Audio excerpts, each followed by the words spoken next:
Today is May 27, 2026, around 1 p.m. Galing ako sa trabaho. Supposed to be ang trabaho ko is 7 to 3:30.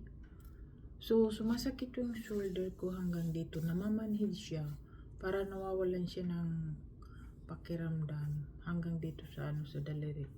So, nagpaalam ako sa manager ko at sa supervisor na uuwi ako ng maaga kasi nananamlay siya sobra. Parang wala bang pakiramdam. Kailangan pa yung ganunin, no? Para magkaroon ng pakiramdam yung buong left shoulder ko until dito sa ano. Minsan, hindi ko to nararamdaman. Minsan, pag sobra kong trabaho, lalo na pag lifting heavy stuff, yun, nararamdaman ko yung pag continuous yung ayan. Nag-exercise ako yan minsan sa trabaho ko during lunch time. Pero ngayon, I decided to umuwi early as possible. Kasi, ang sakit talaga. Yan, Canada Life.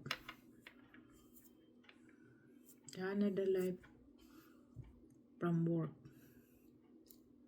Ito yung nararamdaman kong sakit pag nag-work ako ng sobra. Yung bang mabibigat na trabaho. Thank you for watching.